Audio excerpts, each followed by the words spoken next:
ചോദിപ്പിൻ തരപ്പെടും എന്ന് കർത്താവ് പറഞ്ഞത് പിണറായി വിജയൻ ഉദ്ദേശിച്ചാണ്. NSS ചോദിച്ചാലും SNDP ചോദിച്ചാലും മുസ്ലിയാർ ചോദിച്ചാലും മൗലവി ചോദിച്ചാലും ആര് ചോദിച്ചാലും നടത്തി കൊടുക്കും. ഞാനോ സുരേഷോ റോയ് മാത്യോ അതല്ലെങ്കിൽ കാരശ്ശേരി ഭാഷ ചോദിച്ചാൽ നടത്തി തരില്ല. അത് വേറെ. സമുദായങ്ങൾ സർക്കാരിന്റെ വിദ്യാഭ്യാസ നയത്തിൽ ഇടപെടേണ്ട എന്ന് പറഞ്ഞ വി ശിവൻകുട്ടി ചങ്ങനാശ്ശേരി രൂപതയിലെത്തി സ്നേഹസമ്പന്നനായി മാറി. തോന്നി അതങ്ങനെ വരൂ, അതങ്ങനെ സംഭവിക്കൂ. വി ശിവൻകുട്ടി വെല്ലുവിളിക്കുന്നു. സാക്ഷാൽ മുഖ്യമന്ത്രി പിണറായി വിജയൻ അത് ഒരു നിമിഷം കൊണ്ട് അവിടെ ചെന്ന് വിഷമിറക്കിക്കുന്നു. അറിയാവുന്ന പോലെ സാർ കാര്യങ്ങൾ ചെയ്യാൻ പറ്റും, പറ്റുന്നതിന്റെ പരമാവധി ഞാൻ ചെയ്തു. അഡ്വക്കേറ്റ് ജയശങ്കർ, വിദ്യാഭ്യാസ മന്ത്രിയുടെ വാക്കിന് വിലയില്ലാതായോ കേരളത്തിൽ?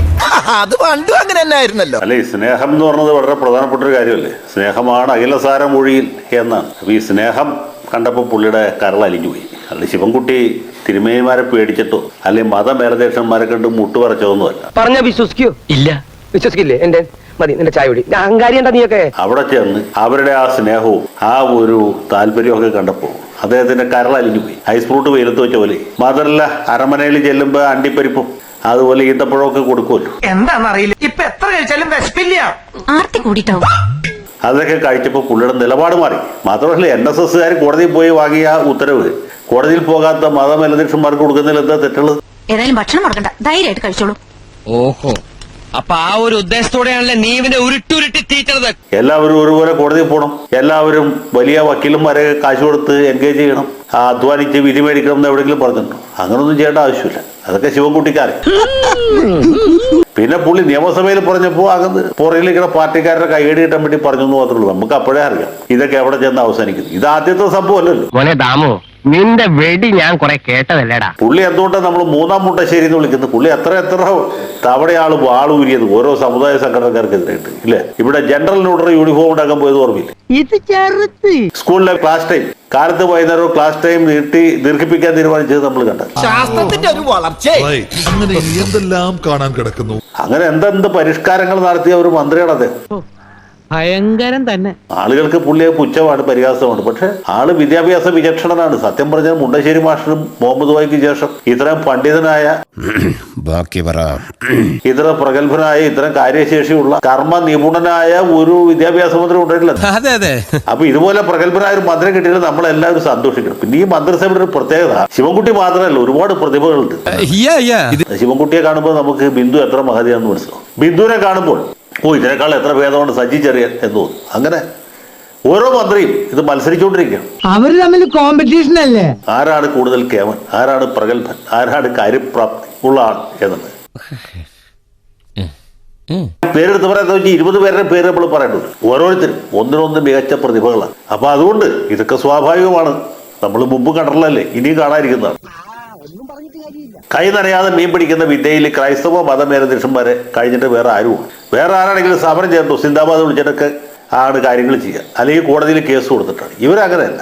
എന്റെ രീതികൾ തികച്ചും വ്യത്യസ്തമാണ്. ഇവർ വളരെ ഭയത്തിൽ അവരുടെ ആ ഒരു നയവും വിനയവും പുഞ്ചിരിയും സ്നേഹവും എല്ലാം കൂട്ട് കൈ നനയാതെ മീൻ പിടിക്കുന്നതിൽ ഇവർക്കുള്ള ഒരു ഭയങ്കരമായ കഴിവ് നമ്മൾ അംഗീകരിച്ചാൽ മതിയാവും. മെത്രാന്മാർക്ക് ഒരു കാര്യം മനസ്സിലായി, UDF-നേക്കാളും കാര്യങ്ങൾ നടത്തിയെടുക്കാൻ നല്ലത് LDF ആണ്. കാര്യങ്ങൾ നടന്നു കിട്ടുന്നുണ്ട്. പറയുമ്പോ എല്ലാം പറയണമല്ലോ. ഇതുപോലെയല്ലേ NSSന്റെ കാര്യം. NSSന് നടത്തി കൊടുത്തു, SNDPക്ക് നടത്തി കൊടുക്കുന്നു, ക്രൈസ്തവ മതമനുഷ്യന്മാർക്ക് നടത്തി കൊടുക്കുന്നു, കാന്തപുരം മുസ്ലിംകാർക്ക് നടത്തി കൊടുക്കുന്നു, EK ഗ്രൂപ്പുകാർക്ക് നടത്തി കൊടുക്കുന്നു. ആര് വേണമെങ്കിലും ചോദിച്ചാൽ എന്റെ പേഴ്സണൽ അഭിപ്രായം പറയട്ടാ. എന്താ ചോദിപ്പിൻ തരപ്പെടും എന്ന് കർത്താവ് പറഞ്ഞത് പിണറായി വിജയൻ ഉദ്ദേശിച്ചാണ്. NSS ചോദിച്ചാലും SNDP ചോദിച്ചാലും മതമേലധ്യക്ഷന്മാർ ചോദിച്ചാലും മുസ്ലിയാർ ചോദിച്ചാലും മൗലവി ചോദിച്ചാലും ആര് ചോദിച്ചാലും നടത്തി കൊടുക്കും. ഞാനോ സുരേഷോ അല്ലെങ്കിൽ റോയ് മാത്യോ അതല്ലെങ്കിൽ കാരശ്ശേരി ഭാഷ ചോദിച്ചാൽ നടത്തി തരില്ല. അത് വേറെ. ഇതിനൊക്കെ എന്താ വേണ്ടെന്നറിയോ? What is the problem? എന്താ പറ്റിയേ? ഒന്നും പറ്റിയില്ല, പറ്റും. 4 വോട്ടിന് വേണ്ടി നവോത്ഥാന മൂല്യങ്ങൾ ബലികഴിക്കില്ല എന്ന് പറഞ്ഞ പിണറായി വിജയനോട് നവോത്ഥാന സദസ്സിൽ നിന്ന് എവിടെയെന്ന് ചോദിച്ചാൽ അദ്ദേഹത്തിന് ഉത്തരവുണ്ടാവില്ല. തന്ത്രിയുടെ ബ്രഹ്മചര്യത്തെക്കുറിച്ച് അദ്ദേഹം പൊതുവേദിയിൽ കയ്യടികൾക്കിടയിൽ ആർത്തട്ടഹസിച്ച് പറഞ്ഞു. അതേ തന്ത്രി അദ്ദേഹത്തിന്റെ സാന്നിധ്യത്തിൽ അവിടെ നിലവിളക്ക് കൊളുത്തി. മതസാമുദായിക നേതാക്കൾ 3 പേരും ഒന്നിച്ചൊരു വേദിയിൽ വന്നു കഴിഞ്ഞാൽ അത് മൂന്നാം ഭരണത്തിന്റെ കാഹളമാണെന്ന് അദ്ദേഹവും അദ്ദേഹത്തെ അനുകൂലിക്കുന്ന എഴുത്തുകാരും ഒക്കെ ഉള്ളവരെ കൊണ്ട് പറയിപ്പിച്ചു. സ്വന്തമായിട്ട് പോഴുന്നതിന് ഒരു ഉളുപ്പുമില്ലേ? അതുകൊണ്ട് ഈ ആചാരം തുടരുമോ? ഇത് പൂർവാധികം ഭംഗിയായിട്ട് തുടരും. പുള്ളി കേരളത്തിൽ മുഖ്യമന്ത്രിയായി കഴിഞ്ഞാൽ അയ്യോ, ഓർമ്മിപ്പിക്കല്ലേ പൊന്നെ. ഓർത്താ ഇപ്പോഴും പേടിയാവുന്നു. ഈ കേരള സംസ്ഥാനത്തെ മൗലവിമാർക്കും മുസ്ലിയാക്കന്മാർക്കും ബിഷപ്പുമാർക്കും NSSനും SNDPക്കും മറ്റെല്ലാ സാമുദായിക സംഘടിത സമുദായങ്ങൾക്കുമായിട്ട് തീർന്നു ആൾക്കാരാ സ്വന്തം കാര്യം ചിന്താവാന്നുള്ള ഒറ്റ ചിന്തല്ലേ ഉള്ളൂ. അവിടെ പാർശ്വവൽക്കരിക്കപ്പെട്ട ആളുകളുണ്ട്, പ്രത്യേകിച്ച് പ്രിവിലേജ് ഇല്ലാത്ത ആളുകൾ. അവരുടെ കാര്യം അവരുടെ കഞ്ഞി കുമ്പിളിൽ തന്നെ ആയിരിക്കും, അതിന് യാതൊരു മാറ്റം ഉണ്ടാകാൻ പോകുന്നില്ല. നീ ഇവിടെ വന്നിറങ്ങിയത് മുതലാണ് എന്റെ ദുരിതം തുടങ്ങിയത്. UDF ഏതാണ് LDF ഏതാണെന്ന് ആൾക്കാർക്ക് സംശയം വരുന്ന ഒരു സമയമുണ്ടോ? നീ അവനെ പറഞ്ഞ് മനസ്സിലാക്കുന്നുള്ള കൂട്ടത്തിൽ എനിക്കിട്ട് താങ്ങരുത്. മന്ത്രിമാരായി കഴിയുമ്പോൾ ഇവർക്ക് മിക്കവർക്കും തന്നെ ഈ അമ്നേഷ്യ ബാധിക്കും. അതാണ് ഇപ്പൊ പിണറായി വിജയൻ സംഭവിച്ചത്. എന്നെ കാണിക്കാനുള്ള പതിവ് നാടകമൊന്നും വേണ്ട. കഴിഞ്ഞ 5 കൊല്ലം മുമ്പ് പുള്ളി പറഞ്ഞ കാര്യങ്ങൾ പുള്ളിക്ക് ഓർമ്മയില്ല. പുള്ളി ഇപ്പൊ പറയുന്ന കാര്യങ്ങൾ കുറച്ച് കഴിയുമ്പോൾ വീണ്ടും ഓർമ്മയില്ലാതെയാവും. എന്താ ചെയ്യാ? ഇനി ബോധം വന്നവരെ വെയിറ്റ് ചെയ്യും. അപ്പൊ പുള്ളിക്ക് ഓരോ സമയത്തും ഇങ്ങനെ നയം മാറ്റിക്കൊണ്ടിരിക്കും. അഭിപ്രായം ഇരുമ്പോലൊക്കെ അല്ല എന്ന് പറഞ്ഞത് പുള്ളിയുടെ കാര്യത്തിൽ വളരെ ശരിയാണ്. ഇയാളും പൊട്ടനായിരിക്കും, താനും പൊട്ടനായിരിക്കും, പക്ഷെ ഞാൻ പൊട്ടനല്ല. അപ്പൊ നവോത്ഥാനം, പ്രബുദ്ധത, ഭരണഘടന, ധാർമ്മികത, ഇങ്ങനെയുള്ള പല സാധനങ്ങളും ഇവര് സമയാസമയങ്ങളിൽ ഉയർത്തിപ്പിടിക്കും. അത് ഉയർത്തിപ്പിടിക്കുന്നത് കൈ കഴക്കുമ്പോ താഴെ വെക്കുകയും ചെയ്യും. ഇപ്പൊ താഴെ വെക്കുന്ന മൂടാണ്. എന്ത് വിവരക്കിടക്കായി കാട്ടണേ? മനക്കെത്ര മേനവന്മാര് വിവരദോഷികളല്ല, വിവരദോഷികളാണെന്ന് ചിലർക്കൊക്കെ ഒരു ധാരണയുണ്ട്.